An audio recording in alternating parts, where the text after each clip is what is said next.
Hi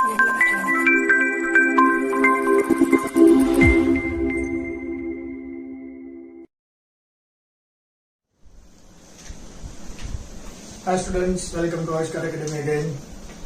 last લેક્ચરમાં આપણે ત્રિજ્યા અને ઉર્જાના સૂત્ર જોઈ ગયા. આ સૂત્રો બધા ઇમ્પોર્ટન્ટ છે. એમાં આવું કંઈક હતું, કુલંબિક આકર્ષણ બળ kz e square by r square બરાબર mv સ્ક્વેર બાય r. આ કેન્દ્ર ત્યાગી બળ. આ બંનેને સરખાવીને આપણે ત્રિજ્યાનું સૂત્ર તારવેલું. હવે આ બેની મદદથી જ આપણે વેગનું સૂત્ર પણ તારવશું. બીજું એક સૂત્ર આપણે આવું જોઈ ગયા હતા, mvr is equal to nh/2π. હવે આમાં r ને આપણે આ બાજુ નીચે લઈ જઈએ તો શું થાય, mv is equal to nh/2πr. હવે આ જે સૂત્ર છે kz e સ્ક્વેર બાય, અહીંયા એક r, અહીંયા r સ્ક્વેર, તો બે બાજુથી એક એક r ઉડી જાય તો અહીંયા ખાલી એક r વધશે અને અહીંયા ઉપર વધશે m v square. v square એટલે v ગુણ્યા v થાય ને, v ગુણ્યા v એટલે v નો સ્ક્વેર.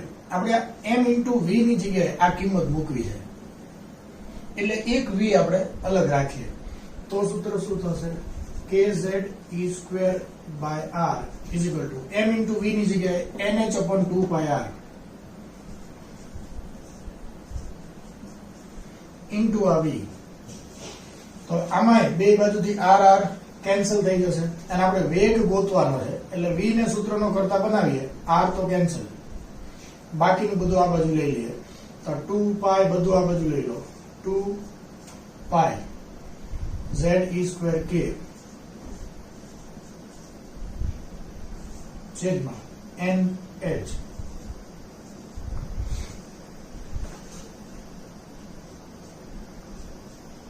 વેગનું સૂત્ર આપણને આવું મળશે. તો આ વેગનું સૂત્ર છે. પણ આપણે આવા બધા સૂત્રો યાદ રાખવાના નથી. આ તો કઈ રીતે આ સાબિત કરવામાં આવ્યું એ તમને એકવાર ખાલી હું બતાવું છું. બાકી આવા બધા સૂત્રો આપણે યાદ રાખવાના નથી. આપણે ઉર્જાનું સૂત્ર હતું ને -2π2z2m e4/n2h2, એ યાદ નથી રાખવાનું. આપણે ઉર્જાનું કયું સૂત્ર યાદ રાખવાનું છે, 13.6 વાળું અથવા 2.18 10 - 18. જે આંકડા છે એ સૂત્ર દાખલા માટે કામ લાગશે. એટલે કે આની જરૂર નથી. પણ હવે વેગમાં આ z એટલે પરમાણુ ક્રમાંક અને n, આ બે સિવાયના બધા આંકડા ફિક્સ જ છે. 2π e એટલે ઇલેક્ટ્રોનનો ચાર્જ, k બોલ્ટ્ઝમેનનો અચળાંક, h પ્લાન્કનો અચળાંક, બધી અચળ કિંમત છે. તો આ બધાની જગ્યાએ આંકડા મૂકીને સાદુરૂપ આપી દઈએ, z અને n સિવાય. તો એ જે આંકડા આવે છે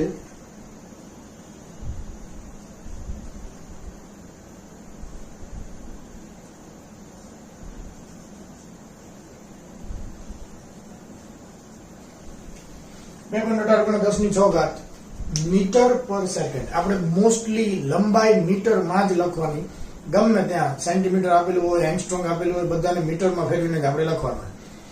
તો અહીંયા જો આ 10⁸ લખીએ તો સેન્ટીમીટર પર સેકન્ડ, પણ આપણે મીટર વાળો એમ કે સેકન્ડ પદ્ધતિ કહેવાય, એના ઉપર વધારે ફોકસ કરવાનું છે. તો આપણા માટે વેગનું આ સૂત્ર વધારે ઇમ્પોર્ટન્ટ છે. આ તો ખાલી સાબિતી કઈ રીતે થઈ એ સમજાવવા માટે મેં લખેલું છે. બાકી આ બધા સૂત્રોની ફિઝિક્સમાં જરૂર પડશે, આપણે કેમિસ્ટ્રીમાં ક્યાંય જરૂર નહીં પડે. આપણે તો આની જરૂર પડશે એટલે આના ઉપર આપણે થોડું વધારે ફોકસ કરવાનું. હવે આ ત્રણ સૂત્રો જે આપણે ગોત્યા, ઉર્જાનું, ત્રિજ્યાનું અને આ વેગ માટે, ઇલેક્ટ્રોનના વેગ માટે, કોઈ પણ કક્ષામાં ફરતો હોય ત્યારે વેગ કેટલો, તો અહીંયા કક્ષાનો નંબર આપણે લખી નાખીએ. પહેલી કક્ષામાં ઇલેક્ટ્રોન ફરે છે, બીજી કક્ષામાં ફરે છે, વેગ મળી જાય. હાઇડ્રોજનમાં હોય તો z બરાબર 1, હિલિયમ પ્લસ માટે, લિથિયમ 2+ માટે પરમાણુ ક્રમાંક અલગ અલગ હોય. તો ત્રિજ્યા અને ઉર્જાનું સૂત્ર શું હતું, n ની કક્ષામાં ઉર્જા 13.6 z²/n², ઇલેક્ટ્રોવોલ્ટ પ્રતિ પરમાણુ અથવા એટમ. આ ઇલેક્ટ્રોવોલ્ટમાં છે. આ જ આંકડો આપણે જૂલમાં શું લખ્યો હતો, -2.18 × 10⁸ તો અહીંયા જૂલ પર એટમ, જૂલ પ્રતિ પરમાણુ, z²/n². હવે યાદ શું રાખવાનું છે, ભૂલ ક્યાં પડે છે, અહીંયા ભૂલ પડી જાય. અહીંયા z સ્ક્વેર ના છેદમાં n સ્ક્વેર, અહીંયા એકયમાં સ્ક્વેર નથી, z ના છેદમાં n પણ સ્ક્વેર એકયમાં નથી. હવે ત્રિજ્યાનું સૂત્ર શું હતું, કોઈ પણ n મી કક્ષામાં ત્રિજ્યા 0.529 into n square by z, અને આ એકમ શું હતો, એંગસ્ટ્રોમ. આમાં ધ્યાન રાખજો, આમાં z ઉપર n નીચે, અહીંયા ઊંધું n ઉપર z નીચે, અને અહીંયા પાછું, એટલે કે પહેલા ત્રીજામાં સેમ છે, z by n z by n. આમાં બેયમાં વર્ગ છે, આમાં એકયમાં વર્ગ નથી, આમાં n સ્ક્વેર છે, z માં નથી. એટલે ધ્યાન રાખતું રહેવાનું, આમાં ઉપર નીચે ન થઈ જાય. તો આપણા માટે આ ત્રણ સૂત્રો ધી મોસ્ટ ઇમ્પોર્ટન્ટ છે. આ ત્રણ સૂત્રો કોઈ પણ ભોગે 25 વાર લખો, 50 વાર યાદ રહેવા જોઈએ. આ ઇમ્પોર્ટન્ટ છે. અહીંયા જે મેં હમણાં લખ્યું હતું વેગનું સૂત્ર, એની સાબિત કઈ રીતે કર્યું એ તો મોડ્યુલમાં છે જ સાબિતી, એટલે આપણે ખાલી લખીએ કે આ રીતે આવેલું છે, એની આપણે જરૂર નથી. ઈ લખમાં પડશો નહીં, ચાલશે. આ ત્રણ સૂત્રો યાદ રહેવા જોઈએ. દાખલા ગણવા માટે આપણે આ ત્રણની ખૂબ જ જરૂર પડવાની, એટલે આટલું ધ્યાન રાખશું આપણે. બીજું, હમણાં જે આપણે સૂત્ર લખ્યું kz e square by r square, આ શું હતું, કુલંબિક આકર્ષણ બળ બરાબર mv સ્ક્વેર બાય r. આ શું છે, કેન્દ્ર ત્યાગી બળ. આ તો આપણે આગળ જોઈ ગયા, અત્યારે જોઈ ગયા. ગતિ ઉર્જા એને કહેવાય કાઇનેટિક એનર્જી. ગતિજ ઉર્જા આને કહેવાય કાઇનેટિક એનર્જી. અને આ ગતિ ઉર્જા કાઇનેટિક એનર્જી એટલે શું, 1/2 mv સ્ક્વેર. ગતિ ઉર્જા એટલે શું, 1/2 mv સ્ક્વેર. હવે આ સૂત્ર છે, આના બરાબર આ, તો આપણે હમણાં કીધું એમ અહીંયા r છે, અહીંયા r નો વર્ગ છે, તો બે બાજુથી એક એક r તો ઉડી ગયો, એટલે આ બાજુ શું વધશે, ખાલી mv સ્ક્વેર, નીચેથી r ઉડી ગયો, અને આ બાજુ kz e square by r, એક r વધશે. હવે આપણે એક કામ કરીએ, આ બંનેને 2 વડે ભાગી નાખીએ. અહીંયા નીચે 2 અને અહીંયા નીચે 2, 1/2 લખો કે નીચે 2 એક જ છે, તો આ ગતિ ઉર્જા થઈ ગઈ ને, 1/2 mv સ્ક્વેર, 1/2 mv સ્ક્વેર એટલે ગતિ ઉર્જા કહેવાય. તો ગતિ ઉર્જા બરાબર આટલું થઈ ગયું ને. તો ગતિ ઉર્જાનું સૂત્ર થાય ઇલેક્ટ્રોનની ગતિ ઉર્જા, કાઇનેટિક એનર્જી. ગતિ ઉર્જા એટલે શું થશે, kz e square by 2r, આવું સૂત્ર થશે. આ ધ્યાન રાખવાનું. તો ફરીવાર આ ક્યાંથી આવ્યું એ યાદ રહે તો વેલ એન્ડ ગુડ, નો રહે તો આપણે આટલું તો યાદ રાખવાનું છે.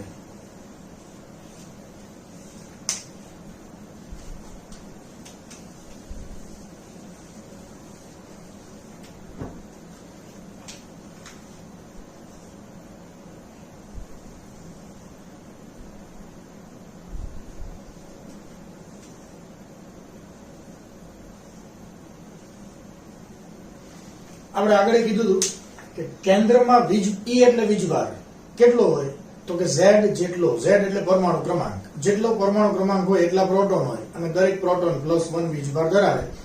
તો જો Z બરાબર 5 પ્રોટોન હોય તો 5 એકમ જેટલો વીજભાર કેન્દ્રમાં હોય, એટલે Ze એ ન્યુક્લિયસનો ચાર્જ અને E ઇલેક્ટ્રોનનો ચાર્જ. આ બે વચ્ચે આકર્ષણ છે, એક પ્લસ છે અને એક માઇનસ છે, એટલે એ બંને વચ્ચે આકર્ષણ છે. એ આકર્ષણને આપણે શું કહીએ, કુલંબિક આકર્ષણ બળ. અને આકર્ષણ બળ હંમેશા પ્લસ જ હોય, આકર્ષણ હોય કે માઇનસમાં ન હોય, આકર્ષણ હંમેશા પ્લસમાં હોય. અને એટલે આપણે કુલંબિક આકર્ષણ બળ શું લખતા હતા, kz e square by r square. એ આકર્ષણ બળ છે. પણ આ ઇલેક્ટ્રોન અહીંયા ગોળ ગોળ કેમ ફરે છે, કેન્દ્રનું આકર્ષણ છે એટલે. તો એ ઇલેક્ટ્રોનની સ્થિતિ ઉર્જા શું, તો સ્થિતિ ઉર્જા માઇનસમાં હશે, કારણ કે ઇલેક્ટ્રોનની ઉર્જા માઇનસમાં છે. હવે આપણને ખબર છે કે ઉર્જા માઇનસ ન હોય, પણ કેમ માઇનસ છે, કારણ કે ઇલેક્ટ્રોન કેન્દ્રના આકર્ષણને લીધે અહીંયા ટકી રહ્યો છે. જ્યાં આકર્ષણ થાય ત્યાં ઉર્જા ઘટે એટલે માઇનસ હોય. તો આ ઇલેક્ટ્રોનની સ્થિતિ ઉર્જા જો આપણે જોઈએ તો એનો આંકડો માઇનસમાં લખવો પડે. અને સ્થિતિ ઉર્જા એટલે શું, એને આપણે કહીશું પોટેન્શિયલ એનર્જી. આ યાદ રાખજો. આ આપણે શું લખ્યું, ગતિ ઉર્જા, કાઇનેટિક એનર્જી. સ્થિતિ ઉર્જા એટલે પોટેન્શિયલ એનર્જી. આ પોટેન્શિયલ એનર્જી કેટલી હોય? આ બે વચ્ચેના આકર્ષક બળને કારણે જ હોય. એનું સૂત્ર K Q1 Q2 by R. અહીંયા R સ્ક્વેર નહીં. આકર્ષણ બળ જે હતું કુલંબિક આકર્ષણ બળ અહીંયા આ તો હતું જ, ખાલી અહીંયા R સ્ક્વેર હતું, અહીંયા R જ આવશે ત્રિજ્યા. હવે K ન્યુક્લિયસનો ચાર્જ Ze અને આનો ચાર્જ -E લખવાનો છે આપણે. કેમ? હજી એકવાર કહું, આપણે ઉર્જાની વાત કરીએ છીએ અત્યારે. આકર્ષણ બળ નહીં, આકર્ષણ બળ તો પ્લસ જ હોય, પણ ઉર્જાની વાત કરતા હોય તો ઇલેક્ટ્રોનની ઉર્જા માઇનસ હોય, એટલે આપણે માઇનસ લખીએ બાય R. તો ફાઇનલી આ માઇનસ બહાર કાઢ લો, -KZe² બાય R. આ શું થશે? પોટેન્શિયલ એનર્જી, મતલબ સ્થિતિ ઉર્જા. તો સ્થિતિ ઉર્જા કેટલી થશે?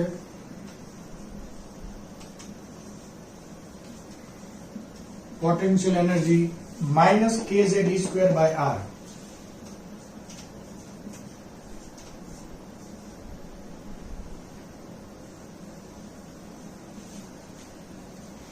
હવે છેલ્લે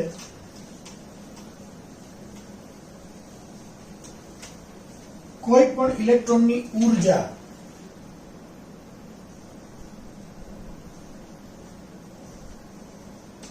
મતલબ E એનર્જી. ઇલેક્ટ્રોનની ઉર્જા એટલે શું? તો કે એની ગતિ ઉર્જા વત્તા સ્થિતિ ઉર્જા, એનું ટોટલ. ઇલેક્ટ્રોનમાં કુલ ઉર્જા કેટલી? તો કે એની ગતિ ઉર્જા કેટલી અને સ્થિતિ ઉર્જા કેટલી, એનો સરવાળો. બધી ઉર્જાનું ટોટલ જ થાય ને કુલ ઉર્જા. તો ગતિ ઉર્જા કાઇનેટિક એનર્જી કેટલી? તો આપણે જોઈ લીધું હમણાં, KZe² by 2R plus potential energy કેટલી? -KZe² by R. તો આ પ્લસ ની જગ્યાએ શું થઈ જશે? માઇનસ. હવે તમે જો આ બગડો કાઢી નાખીએ આપણે આગળ. તો KZe² by R, KZe² by R. તો આ આખે આખું KZe² by R 1/2 એટલે અડધું. અડધામાંથી આખું માઇનસ કરો તો માઇનસ અડધું વધે. માઇનસ અડધું KZe² by R વધે. મતલબ જવાબ શું આવે? -KZe² by 2 અને R. આ ટોટલ એનર્જી.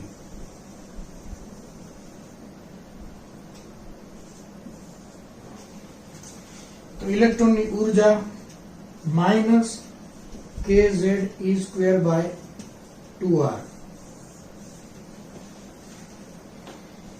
હવે આપણે તો એવું કંઈક જોઈ ગયા હતા કે -KZe² by 2 એનું તો સૂત્ર કઈ ઉર્જાનું અલગ હતું. જે ક્યાંથી આવે? આ ત્રિજ્યાની જગ્યાએ આપણે ત્રિજ્યાનું સૂત્ર જે હતું એ મૂકીએ ત્યારે આવે. ઓલું સૂત્ર હતું ને n² h² by 4 π² z m k. ત્રિજ્યાનું જે સૂત્ર હતું એ આખું અહીં મૂકીએ એટલે આ બધું આવી જાય. હવે આમાંથી આપણને મળી જશે k². k તો આવશે, બોલ્ટ્ઝમેન અચળાંક છે. બાકી જો આ 2 અને 4 એટલે ઉપર 2 વધે, 2 π² z એટલે z², એક m, e નો વર્ગ એટલે e ની 4 ઘાત, -2 π² z² m e ની 4 ઘાત, અને આ k તો આવે જ, બોલ્ટ્ઝમેન અચળાંક, છેદમાં n² h². તો આવું સૂત્ર આપણે ઉર્જાનું લખ્યું યાદ છે, આગળ માઇનસ છે. એટલે આ જરૂરી નથી કરવું. મેં પહેલા કીધું આ જરૂરી નથી. આ સૂત્ર ઉર્જાનું જ છે. આ r ની જગ્યાની કિંમત મૂકો એટલે આપણે જે વિચાર્યું એ સૂત્ર આપણને મળી જાય. આ કઈ જ ટેન્શન આપણે નથી લેવાનું. આપણે ખાલી આટલું ટેન્શન મગજમાં રાખવાનું. આટલી વસ્તુ કોઈ પણ ભોગે આપણને યાદ રહેવી જોઈએ, બસ. આ બાજુની લપમાં પડવાનું નથી. એટલે મેં આને અલગ બોક્સમાં લખ્યું. આટલું તો યાદ રાખવાનું જ છે.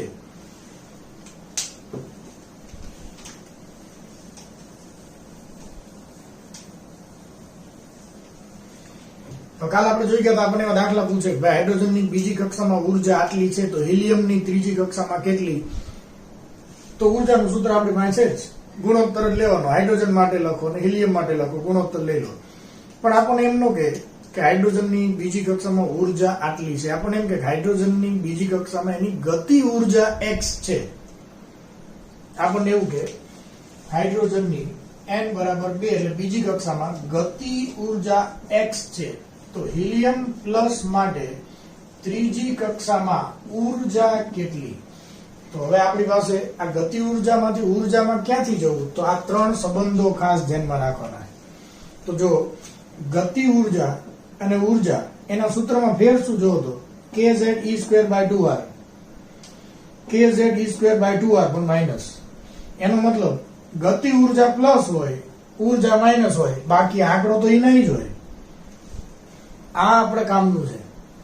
મતલબ શું થયો ભાઈ, હાઇડ્રોજનમાં બીજી કક્ષામાં ગતિ ઉર્જા x હોય એનો મતલબ કે એની ઉર્જા કેટલી હશે? -x. બસ.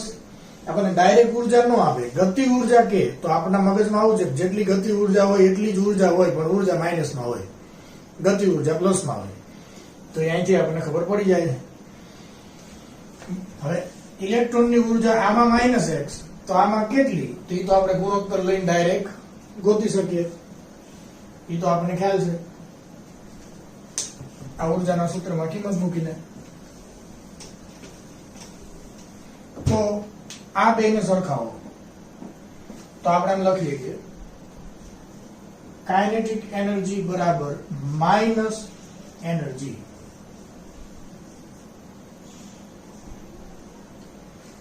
હજી એક વાર જોઈ લો, આ બેના સૂત્રમાં ફેર ખાલી માઇનસ નો જ છે. એટલે ગતિ ઉર્જા બરાબર માઇનસ ઉર્જા અથવા ઉર્જા બરાબર માઇનસ ગતિ ઉર્જા, એ ગમે તે લખો, બે એક જ થાય. હવે આ બે ની આપણે સરખામણી કરીએ તો ધ્યાનથી જુઓ.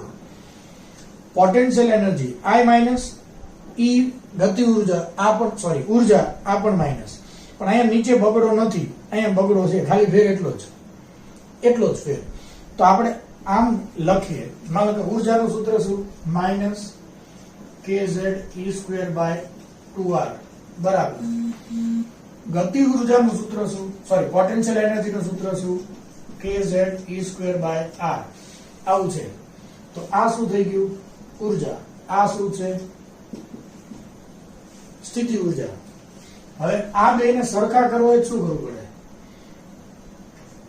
આને 2 વડે ગુણ નાખો તો 2 ઉડી જાય. જો 2 ઉડી જાય તો આના જેવું જ થઈ જાય. મતલબ ઉર્જાને 2 વડે ગુણો એટલે સ્થિતિ ઉર્જા મળી ગઈ. અથવા આમ પણ લખીએ તો ઉર્જા બરાબર પોટેન્શિયલ એનર્જી બાય 2. આ બે સૂત્ર લખી શકાય. તો હવે આપણને એમ કે હાઇડ્રોજનની ત્રીજી કક્ષામાં સ્થિતિ ઉર્જા પોટેન્શિયલ એનર્જી 10 જૂલ છે. આ તો ઘરનો આંકડો છે. હાઇડ્રોજનની ત્રીજી કક્ષામાં સ્થિતિ ઉર્જા 10 છે. તો એના ઉપરથી આપણને આઈડિયા આવવું જોઈએ કે ઉર્જા કેટલી હશે? તો કે સ્થિતિ ઉર્જા ભાગ્યા 2 કરી નાખો. મતલબ ઉર્જા 5 હશે. આપણે જરૂર તો ઉર્જાની જ હોય, પણ આપણને સ્થિતિ ઉર્જા આપે તો એના ઉપરથી આપણને ઉર્જા ગોતતા આવડવું જોઈએ. તો આ સૂત્રનું કન્વર્ઝન માટે આ 3 ખાલી યાદ રાખવાના છે.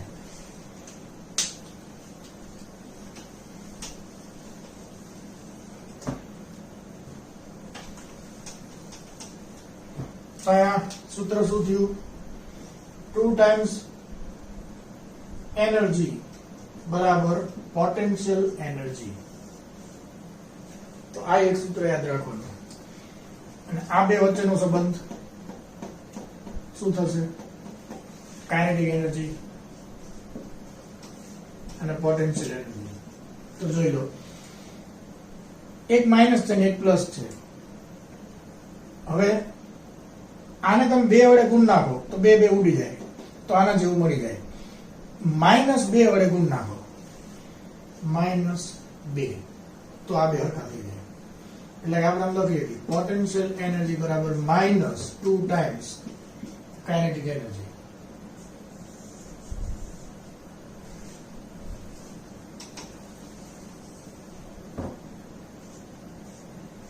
તો આ 3 સંબંધો ધ્યાનમાં રાખશું આપણે.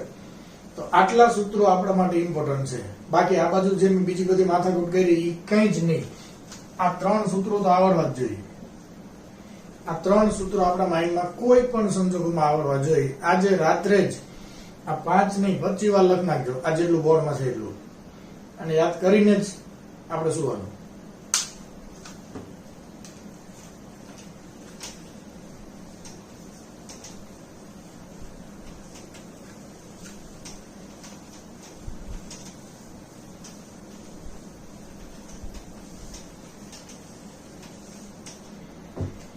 હવે આગળ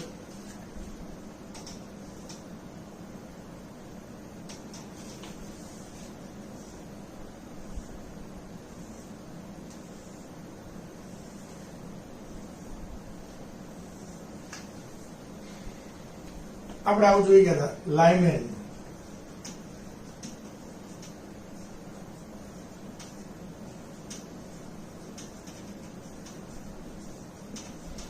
બામર પાચન બ્રેકેટ ફોન આ લાઈન સર આપણે યાદ રાખવું જ પડશે લાઇમેન શ્રેણી બામર પાચન બ્રેકેટ ફૂડ અને હમ્ફ્રી શ્રેણીનો નંબર આપણને યાદ રહેવો જોઈએ લાઈ બાપા બ્રેકફાસ્ટ ઓકે લાઇમેન શ્રેણીનો મતલબ શું NI અને NF આપણે કાલ જોઈ ગયા હતી ફરીથી એકવાર રિમાઇન્ડર આપી દો લાઇમેન શ્રેણી કયા વિસ્તારમાં આવે પાર જાંબલી અથવા યુવી બામર શ્રેણી કયા વિસ્તારમાં આવે દ્રશ્યમાન અથવા વિઝિબલ બાકીની બધી શેમાં આવે પાર રક્ત અથવા IR ઓકે તો લાઇમેન શ્રેણીમાં ગમે ત્યાંથી ઇલેક્ટ્રોન આવશે ક્યાં પહેલી કક્ષામાં એટલે તો એને પહેલી શ્રેણી કીધી તો બીજામાંથી પહેલામાં આવે તો પહેલી રેખા દેખાય તો આવશે તો પહેલામાં જ પણ ક્યાંથી બીજામાંથી પહેલામાં આવે તો પહેલી રેખા દેખાય ત્રીજામાંથી પહેલામાં આવે તો બીજી રેખા દેખાય ચોથામાંથી પહેલામાં આવે તો ત્રીજી રેખા દેખાય પાંચમામાંથી છઠ્ઠામાંથી એમ ગમે ત્યાંથી આવે તો આપણને એમ કે લાઇમેન શ્રેણીની બીજી રેખા તો હવે એના ઉપરથી આપણને અંદાજ આવી જવો જોઈએ કે લાઇમેન શ્રેણી મતલબ ઇલેક્ટ્રોન આવે પહેલી કક્ષામાં હવે એની બીજી રેખા મતલબ પહેલી કક્ષામાં બીજામાંથી આવે તો પહેલી રેખા મતલબ ત્રીજામાંથી આવે એ બીજી રેખા તો આવશે તો પહેલામાં ક્યાંથી બીજા ત્રીજા ચોથા પાંચમા ગમે ત્યાંથી તો લાઇમેન શ્રેણીની બીજી રેખા એવો શબ્દ કે એટલે આપણે સમજી જવાનું કે બીજામાંથી આવે તો પહેલી ત્રીજામાંથી આવે તો બીજી રેખા મતલબ NI બરાબર તો લાઇમેન શ્રેણીમાં એક જ હોય પહેલામાં જ આવશે પણ ક્યાંથી આવશે NF બરાબર 3 તો આપણે સૂત્ર હતું ને 1/ni square minus 1/nf square એમાં બે આંકડા મૂકવાના હોય એના આધારે આપણને ઉર્જા મળે હવે આપણે એમ કે બામર શ્રેણી મતલબ ઇલેક્ટ્રોન ગમે ત્યાંથી આવશે ક્યાં બીજામાં એટલે તો આ બીજી શ્રેણી છે તો બીજી કક્ષાનો ઇલેક્ટ્રોન ક્યાંથી આવે ત્રીજામાંથી બીજામાં આવે ત્યારે આપણને એક લાઈન જોવા મળે પહેલી લાઈન ચોથામાંથી બીજામાં આવે તો બીજી લાઈન મળે પાંચમામાંથી બીજામાં આવે તો ત્રીજી છઠ્ઠું dash dash dash in short બામર શ્રેણીમાં ઇલેક્ટ્રોન આવે કઈ કક્ષામાં તો કે બીજી કક્ષામાં ક્યાંથી તો કે બીજામાં ક્યાંથી આવી શકે એના પછી ત્રીજું ચોથું પાંચમું જે હોય અહીંયા ગમે ત્યાંથી તો હવે આપણને એમ કે બામર શ્રેણીની ત્રીજી રેખાની તરંગ લંબાઈ શોધો અથવા બામર શ્રેણીની ત્રીજી રેખાની આવૃત્તિ શોધો તો પહેલા તો આપણને ખબર પડી જાય બામર શ્રેણીની ત્રીજી રેખામાં N1 N2 અથવા NI NF શું લેવાનું તો એક સિમ્પલ વસ્તુ લાઇમેન બામર બીજી શ્રેણી છે એટલે NI બરાબર તો 2 જ લેવાનું કારણ કે ગમે ત્યાંથી ઇલેક્ટ્રોન આવવાનો તો બીજી કક્ષામાં છે એટલે એક તો ફિક્સ થઈ ગયું બીજી કક્ષા હવે ત્રીજી શ્રેણી કીધી છે ત્રીજામાંથી બીજામાં આવે તો પહેલી ચોથામાંથી આવે તો બીજી પાંચમામાંથી આવે તો ત્રીજી તો અહીંયા આપણે શું લેવાનું 5 તો એ જ રીતે પાશ્ચનમાં કઈ કક્ષામાં ઇલેક્ટ્રોન આવે ત્રીજામાં ક્યાંથી આવે તો કે 4 5 6 બ્રેકેટમાં ક્યાં આવે ચોથામાં આવે તો ક્યાંથી આવી શકે પાંચમામાંથી છઠ્ઠામાંથી ડેશ ડેશ ડેશ તો આ રીતે ગમે લાઇમેન બામર પાશ્ચન ગમે તે શ્રેણી હોય એની ગમે તે રેખા પૂછે આપણે આ લોજિક મગજમાં રાખશું તો આ બે આંકડા આપણને મળી જાય આની આપણે જરૂર છે લાઇમેન શ્રેણીની બીજી રેખાની ઉર્જા શોધો આવું પૂછે તો આપણે ઉર્જાનું સૂત્ર કાલ બનાવ્યું હતું ને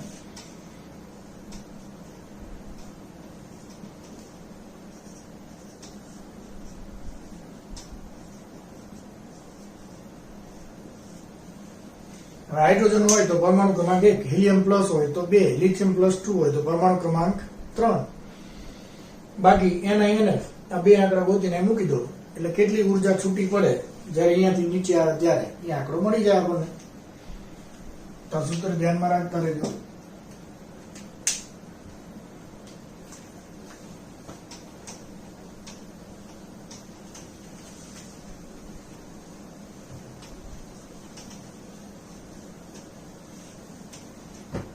સૂત્ર છે જે આપણને મોડ્યુલમાં નથી આપેલું, આવૃત્તિ ગોતવાનું જો પૂછે તો સમજી લઈએ. આ ઇલેક્ટ્રોનની ઉર્જા E એટલે કે અહીંયાથી અહીંયા આવે ત્યારે જે ઉર્જા બહાર કાઢે, ઉર્જાનો તફાવત જેટલો હોય એટલી ઉર્જા એ બહાર કાઢે, પણ એ ઉર્જા બહાર કયા ગાઢ સ્વરૂપમાં કાઢે? h new. તો E બરાબર હોય શું? h ન્યુ બરાબર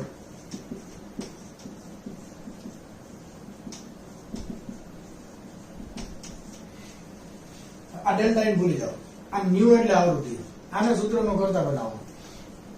આ 13.6 છે, મતલબ આ ઇલેક્ટ્રોવોલ્ટમાં છે. આપણે જો જૂલમાં લખવું હોય તો અહીંયા 13.6 ની 2.18 ગુણ્યા 10 ની -18 ઘાત. કેમ જૂલમાં લખ્યું? કારણ કે h આપણે નીચે લઈ જવાનો છે એટલે મ્યુ બરાબર કિંમત મળે ને. હવે h ની કિંમત શું? 6.626 ગુણ્યા 10 ની -34 ઘાત જૂલ ઇન્ટુ સેકન્ડ. જૂલ. તો આ જૂલમાં લખીએ તો આ ઉપરવાળો જૂલમાં લખીએ આપણે, અને આ h ની કિંમત મૂકીને સાદુરૂપ આપી દઈએ તો આવું આવશે.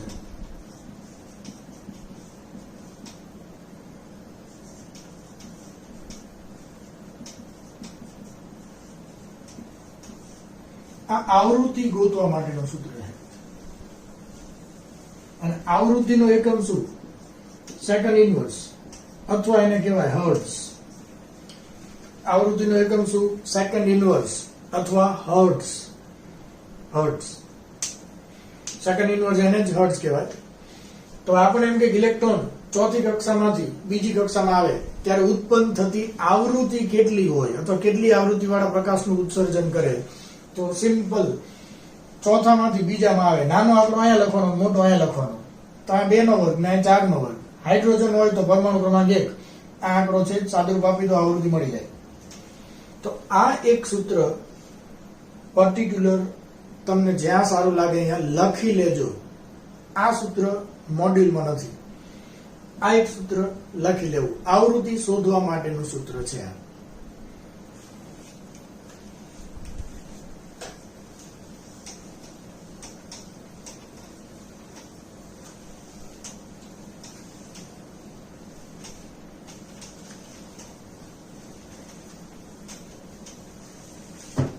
અને એક બીજું સૂત્ર,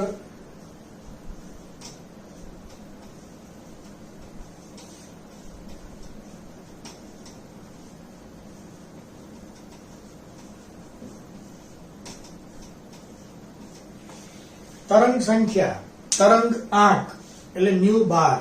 અને આ તરંગ આંક એટલે શું? 1/λ. તરંગ સંખ્યા, તરંગ આંક એની સંજ્ઞા છે ન્યુ બાર, અને એનું સૂત્ર શું થાય? 1/λ. આ તરંગ સંખ્યાનું એક સૂત્ર ન્યુ બાર અથવા આપણે કહીએ 1/λ આવું છે. r z²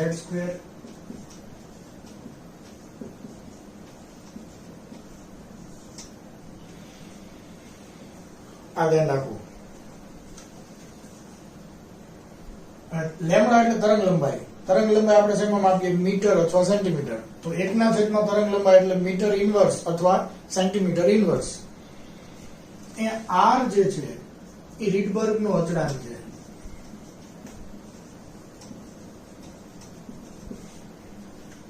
અને એની કિંમત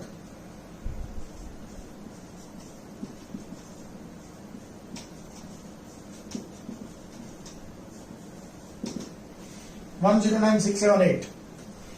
હવે 109678 ની જગ્યાએ રાઉન્ડ ફિગર 700 સેન્ટીમીટર ઇનવર્સ આપણે લઈ લઈએ તો ચાલે. અને એની ફાઇનલ કિંમત 912 એંગસ્ટ્રોમ થાય. 1/r ની કિંમત 1/r ની કિંમત ફાઇનલ 912 એંગસ્ટ્રોમ થાય. આર ની કિંમત આપણે ક્યાંય મૂકવાની નહીં આવે. કેમ નહીં આવે હું તમને સમજાવું. આ સૂત્ર આપણે ખાસ ધ્યાનમાં રાખવાનું. હવે જ્યારે પણ એવો ક્વેશ્ચન પૂછે કે ઇલેક્ટ્રોન એક કક્ષામાંથી બીજી કક્ષામાં આવે ત્યારે આટલી તરંગ લંબાઈનું ઉત્સર્જન કરે તો બીજા કોઈ પરમાણુમાં આમાંથી આમાં આવે ત્યારે કેટલી તરંગ લંબાઈ કાઢે? તો મેં પહેલા કીધું હતું આમાં આટલું તો આમાં કેટલું, આવો જ્યારે પણ ક્વેશ્ચન આવે ત્યારે આપણે ગુણોત્તર જ લેવાનો છે, અને ગુણોત્તર લેશું એટલે આર તો ઉડી જ જવાનું છે, તેની કિંમતની જરૂર નથી. પણ આ આખા ચેપ્ટરમાં એક કક્ષામાંથી બીજી કક્ષામાં જાય આવો ક્વેશ્ચન હોય અને એમાં તરંગ લંબાઈ જ્યારે પણ શબ્દ આવે ત્યારે આના સિવાય એકય સૂત્ર નથી. એક કક્ષામાંથી બીજી કક્ષામાં જાય ત્યારે જે પ્રકાશ ઉત્સર્જિત કરે એની તરંગ લંબાઈ, તો આ એક જ સૂત્રથી મળશે આપણને. એટલે આ સૂત્ર તરંગ લંબાઈ માટે યાદ રાખશું. 1/λ એટલે તરંગ સંખ્યા, પણ એના ઉપરથી તરંગ લંબાઈ આપણે ગોતી શકીએ ને, અને ઊંધું કરી નાખીએ એટલે તરંગ લંબાઈ મળી જાય આપણને. માનો કે આપણને એમ કે હાઇડ્રોજનમાં બીજામાંથી પહેલામાં આવે ત્યારે તરંગ લંબાઈ x જેટલા વિકિરણની ઉત્સર્જન કરે. બીજામાંથી પહેલામાં આવે એટલે જે વિકિરણ ઉત્સર્જિત થાય એની તરંગ લંબાઈ x છે. તો લિથિયમ 2+ માં બીજામાંથી પહેલામાં આવે તો કેટલી તરંગ લંબાઈનું ઉત્સર્જન કરે? ઉપરથી નીચે આવે એટલે ઉર્જા કાઢશે, પણ કેટલી તરંગ લંબાઈનું ઉત્સર્જન કરશે? તો આમાં ગુણોત્તર, આ જ સૂત્ર. તો પહેલું આપણે શેનું ગોતવાનું છે? માનો કે હાઇડ્રોજન નું આપેલું છે, તો હાઇડ્રોજન માટે લખીએ 1/λ. હાઇડ્રોજન માટે લેમ્ડા કેટલી છે? x બરાબર આ હાઇડ્રોજન નો પરમાણુ ક્રમાંક 1 નો વર્ગ લખવાની જરૂર નથી. 1/ni². નાનો આંકડો કયો? 1 નો વર્ગ 1. nf². મોટો આંકડો કયો? 2 નો વર્ગ 4 છેદમાં લિથિયમ +2 માટે પરમાણુ ક્રમાંક 3 થાય, ધ્યાન રાખવાનું. 1/λ આ આપણે ગોતવાનું છે બરાબર. આ z². z પરમાણુ ક્રમાંક 3 નો વર્ગ 9. આમાં આજ 1/1 - 1/4. તો આ ઉડી જ જવાનું છે. કક્ષા સેમ હોય, બીજામાંથી પહેલામાં, તો આ તો ઉડી જ જવાનું છે. r કેન્સલ, તો વધ્યું શું? ખાલી 1/x છેદમાં 1/λ.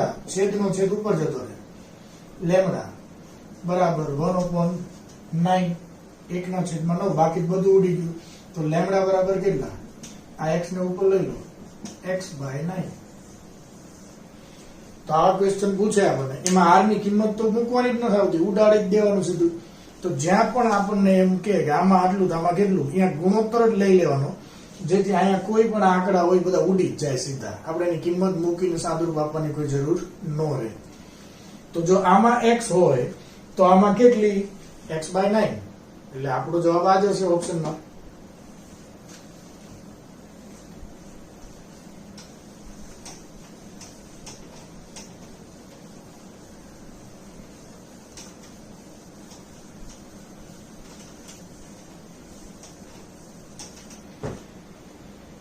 હવે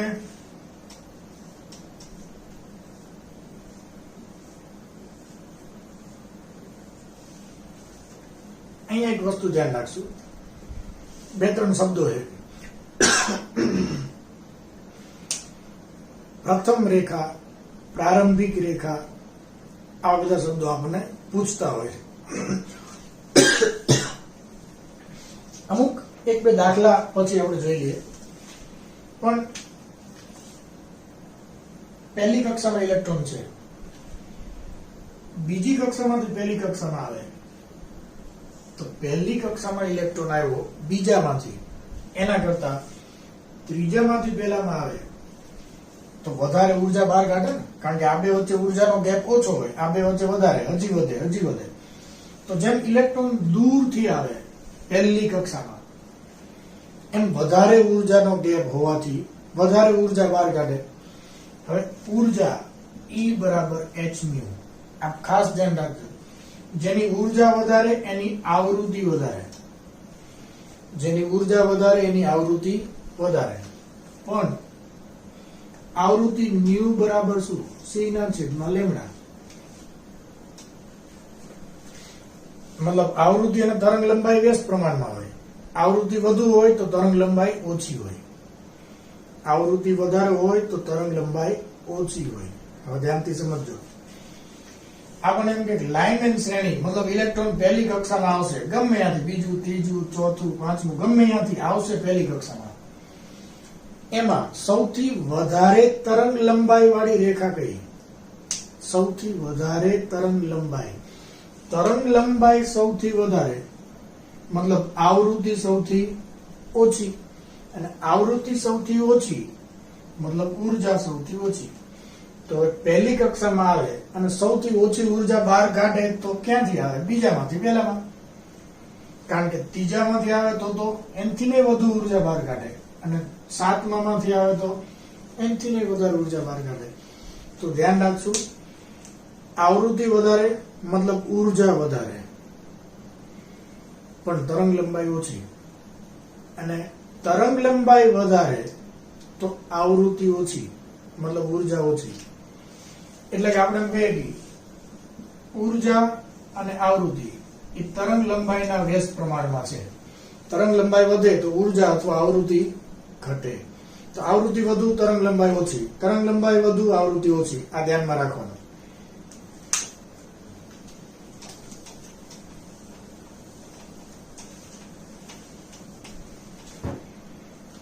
કોઈ પણ શ્રેણીમાં, લાઇનમેન શ્રેણીમાં પહેલી રેખા એને આલ્ફા કહેવાય, બીજી બીટા, ત્રીજી ગેમા. એ જ રીતે આપણને એમ કે બામર શ્રેણીની પહેલી રેખા, તો બામર શ્રેણીમાં પહેલી એટલે આલ્ફા, બીજી એટલે બીટા, ત્રીજી એટલે ગેમા. ગમે શ્રેણીમાં પહેલી એટલે આલ્ફા, બીટા, ગેમા આમ કહેવાય. હવે આપણને એમ કે લાઇનમેન શ્રેણીમાં સૌથી ઓછી તરંગ લંબાઈ વાળી જે વિકિરણ છે એની ઉર્જા ગોતો. ધ્યાન રાખશું, ડેલ્ટા ઈ સૌથી ઓછી તરંગ લંબાઈ વાળી જે રેખા છે. પહેલી વાત, કોઈ પણ શ્રેણીમાં રેખા ક્યારે મળે? ઇલેક્ટ્રોન ઉપરથી નીચે આવે, ઉર્જા બહાર કાઢે ત્યારે જ રેખા મળે. તો એ કેટલી ઉર્જા બહાર કાઢે? તો આ બે વચ્ચે જેટલો તફાવત હોય એટલી. તો એનું સૂત્ર આપણે એવું લખ્યું હતું ને,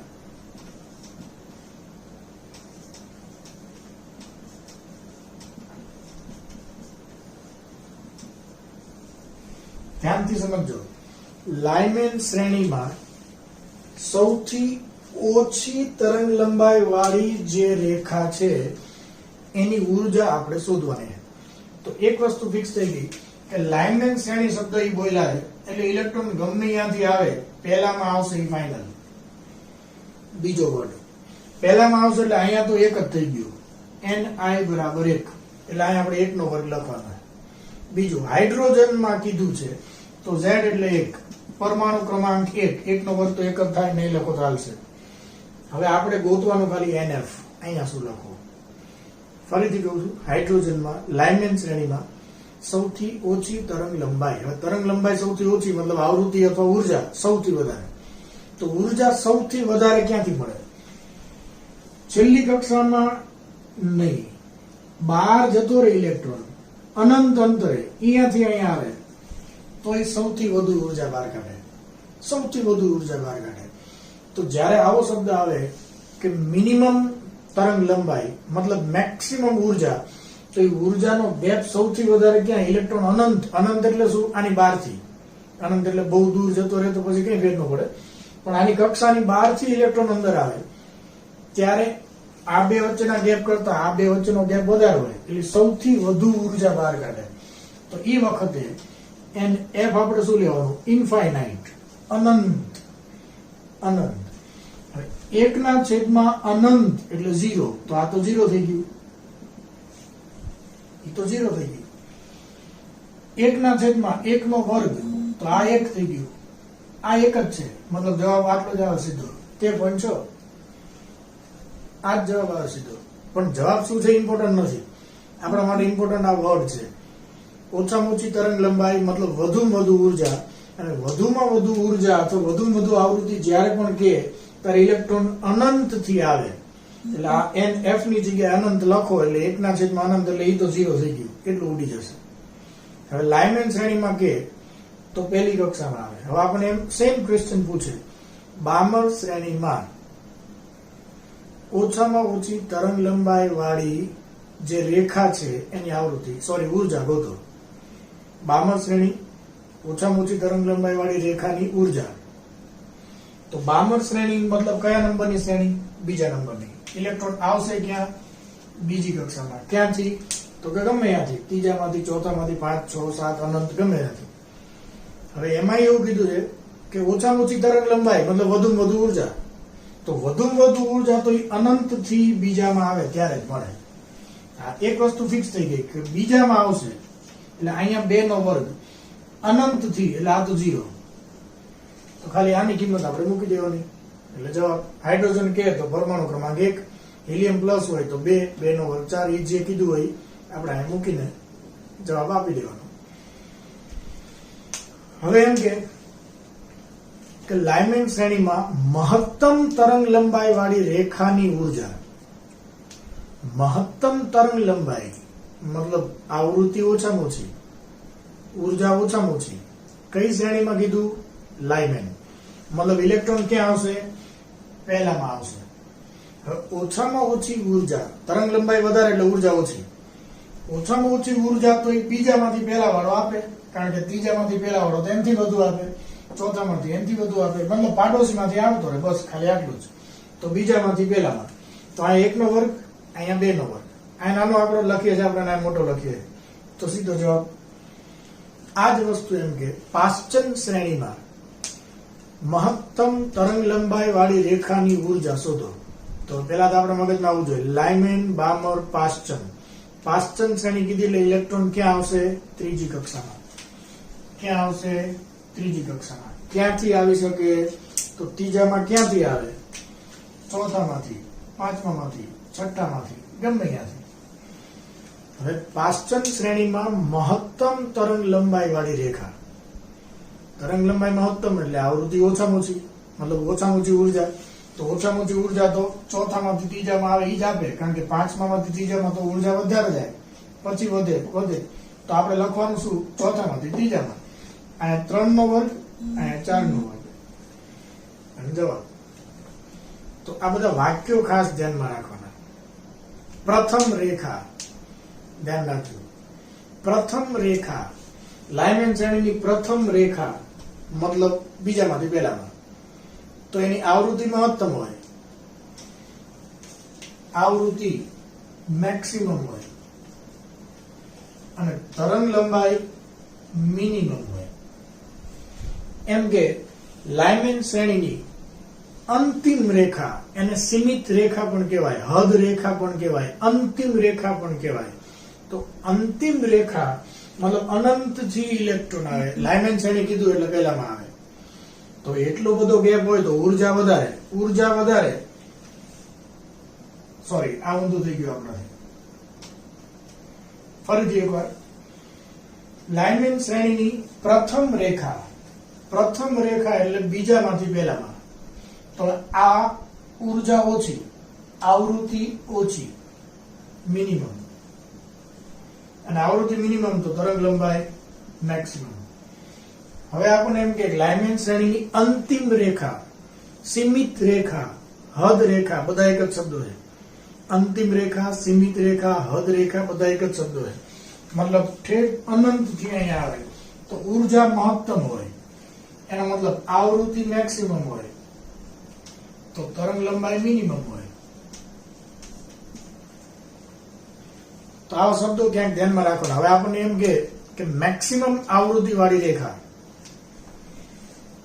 બામર શ્રેણીમાં મેક્સિમમ આવૃત્તિ વાળી રેખા, મહત્તમ આવૃત્તિ વાળી રેખા. તો આપણે અત્યારે જે કર્યું હતું ને, બામર શ્રેણી મતલબ ઇલેક્ટ્રોન ક્યાં આવે? બીજામાં. તો અહીંયા 2. મહત્તમ આવૃત્તિ એટલે મહત્તમ ઉર્જા અનંત થી આવે ત્યારે મળે. તો અહીંયા અનંત. તો આપણે જે કીધું એ જ થયું. મહત્તમ આવૃત્તિ મતલબ અનંત થી આવે. મિનિમમ આવૃત્તિ મતલબ એના પાડોશમાંથી આવે. તો આવૃત્તિ અથવા ઉર્જા મિનિમમ હોય. તો આ વસ્તુ ધ્યાનમાં રાખવાની. આ શબ્દો ખાસ ધ્યાનમાં રાખજો.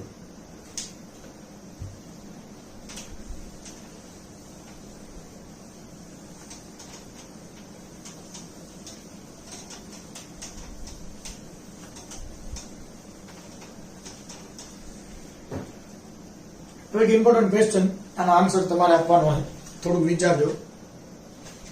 આપણે એમ પૂછે કે હાઇડ્રોજનમાં ઇલેક્ટ્રોન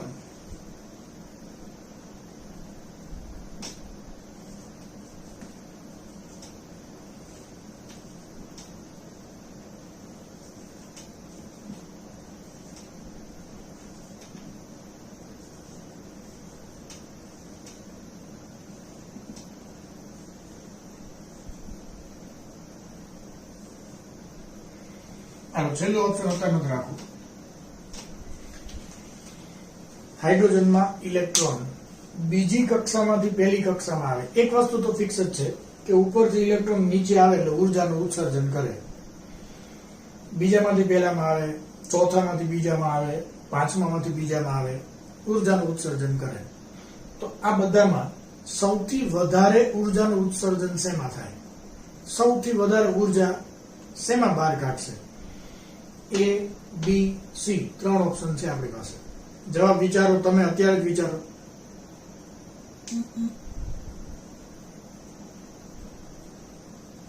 વિચાર લીધું?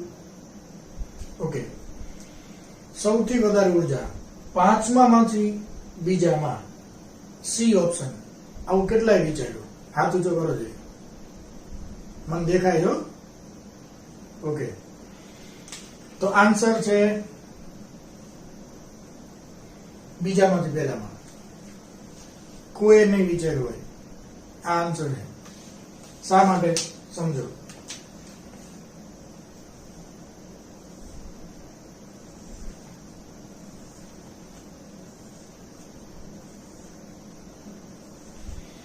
આપણે આગળ કીધું હતું દરેક કક્ષાના ઉર્જાના આંકડા યાદ રાખજો. પહેલી કક્ષા, બીજી, 3, 4, 5, 6. પહેલી કક્ષામાં ઇલેક્ટ્રોનની ઉર્જા કેટલી? -13.6 ઇલેક્ટ્રોન વોલ્ટ. બીજી કક્ષામાં કેટલી? -3.4. બધામાં ઇલેક્ટ્રોન વોલ્ટ જ છે. ત્રીજામાં -1.51, -0.85, -0.54, -0.38. અને ઇલેક્ટ્રોન હાવ ફ્રી થઈને બહાર જતો રહે તો ફ્રી ઇલેક્ટ્રોનની ઉર્જા કેટલી? 0. ઉર્જા -13.6 એમાંથી 3.4 એટલે વધી કહેવાય ને. વધતા વધતા વધતા ફ્રી થઈ જાય તો 0. એ તો આપણે ચર્ચા કરેલી છે. હવે તમે કહો પહેલા અને બીજા વચ્ચે ઉર્જાનો તફાવત કેટલો? પહેલા અને બીજા વચ્ચે ઉર્જાનો તફાવત તો 13.6 અને 3.4 એટલે આ બે વચ્ચે ઉર્જાનો તફાવત થાય 10.2. આટલો ઉર્જાનો તફાવત બીજા એકેય વચ્ચે નથી. બીજા એકેય વચ્ચે નથી. ઇવન બીજા અને ઠેડ છેલ્લે ઇલેક્ટ્રોન બહાર જતો રહે તો ઈ બે વચ્ચે ઉર્જાનો ગેપ કેટલો? આ 0 અને આ 3.4 તો ગેપ ખાલી 3.4 નો જ છે.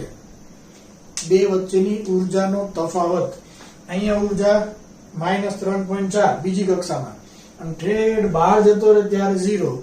તો ઈ બે વચ્ચેનો ગેપ છે અહીંથી અહીંયા સુધીનો ગેપ માત્ર 3.4. પણ પહેલા અને બીજા વચ્ચેનો ગેપ સૌથી વધારે 10.2. તો ઇલેક્ટ્રોન બીજામાંથી પહેલામાં આવે ત્યારે કેટલી ઉર્જા બહાર કાઢે?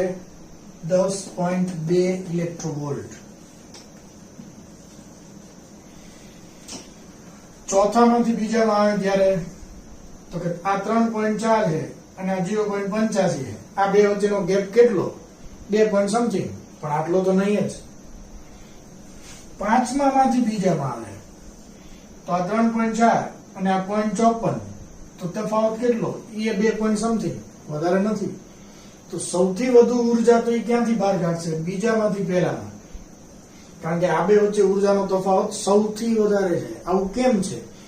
તો કે ઇલેક્ટ્રોન જ્યારે પહેલી કક્ષામાં હોય ત્યારે કેન્દ્રથી ખૂબ જ નજીક હોય એટલે કેન્દ્રનું એના ઉપર આકર્ષણ બહુ જ વધારે હોય. આ ઇલેક્ટ્રોન અહીંથી કુદાડીને તમારે બીજી કક્ષામાં જવું હોય તો ઈ ઇલેક્ટ્રોનને કેન્દ્રના પ્રબળ આકર્ષણથી છટકવા માટે ખૂબ જ વધારે ઉર્જા જોઈએ. મતલબ ઈ ઇલેક્ટ્રોનને પહેલામાંથી બીજામાં જવું હોય તો કેટલી ઉર્જા જોઈએ? 10.2. બીજામાંથી ત્રીજામાં જવું હોય તો બહુ ઓછો ગેપ છે. પછી ઓછો ઓછો ઓછો થતો જાય. ઇનફેક્ટ પહેલામાંથી બીજામાં જવા માટેનો ગેપ એટલો બધો વધારે છે કે એટલો ગેપ બીજામાંથી સાવ બહાર જતો રહે તો એટલી બધી ઉર્જાની જરૂર નથી પડતી. તમે સમજો, બીજામાંથી સાવ બહાર જતું રહેવું હોય તો એ કેટલી ઉર્જા જોઈએ? 3.4 માઇનસ છે એમાંથી 0 કરવા માટે આ બે વચ્ચેનો તફાવત હોય એટલી, મતલબ 3.4 જ જોઈએ, વધારે નહીં જોઈએ. તો આ ઇમ્પોર્ટન્ટ છે, ખાસ નોંધ રાખજો. આની આવા ક્વેશ્ચન પૂછાય. બીજામાંથી પહેલામાં મહત્તમ ઉર્જા જોઈએ. એટલે કે ઉપરથી નીચે આવે તો મહત્તમ ઉર્જા બહાર કાઢે, અને નીચેથી ઉપર જવું હોય પહેલામાંથી બીજામાં તો મહત્તમ ઉર્જાની જરૂર પડે. હવે આવો ક્વેશ્ચન આવે અનંતમાંથી બીજામાં. હવે આન્સર કયો? સૌથી વધુ ઉર્જા શેમાં બહાર નીકળશે? તો એ જવાબ તો આ જ આપણે અત્યારે કીધું ને, અનંતમાં ઇલેક્ટ્રોન હોય ત્યારે એની ઉર્જા કેટલી? 0. અને અનંતમાંથી બીજામાં આવે ત્યારે ઉર્જા કેટલી? 3.4. તો આ બે વચ્ચેનો તફાવત તો 3.4 જ છે. પહેલા અને બીજા જેટલો તો તોય નથી. તો અનંત હોય તોય જવાબ તો આ જ આવશે, બીજામાંથી પહેલામાં. હવે તમે કહો કે આમ હોત હજી એક ઓપ્શન. હવે આપણો જવાબ શું? હવે આપણો જવાબ આ થાય, બીજામાંથી પહેલામાં આવે એના કરતા ત્રીજામાંથી પહેલામાં આવતો હોય તો વધારે જ ઉર્જા બહાર કાઢે ને. સીધી વાત છે. બીજા અને પહેલા વચ્ચે આટલો ગેપ છે, પણ બીજા અને ત્રીજા વચ્ચે ગેપ વધવાનો. આ 1.51 અને આ 13.6, તો એ ગેપ વધવાનો.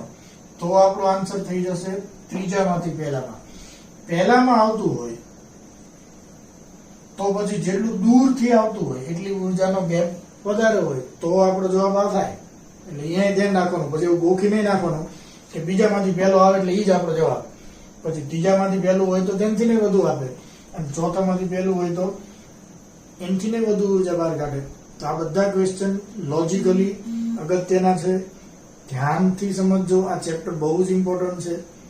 ઘણા બધા ટ્વિસ્ટેડ ક્વેશ્ચન આમાંથી પૂછી શકે છે. આપણો કોન્સેપ્ટ ક્લિયર હોવો જરૂરી છે. આ ખાસ મગજમાં રાખજો. આ બધી નાની નાની વસ્તુ ઇમ્પોર્ટન્ટ છે.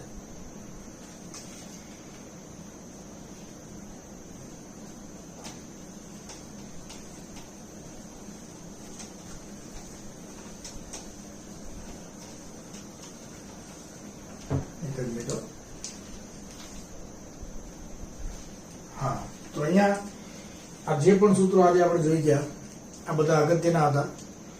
એનું એક લિસ્ટ બનાવો. સૂત્રો આપણે આ બાજુ લખ્યું હતું ને હમણાં, એવું તો વિડીયો રિવાઇન્ડ કરીને ફરીથી જોજો, એને પોઝ કરીને જે અગત્યના સૂત્રો હતા એ બધા લખવા.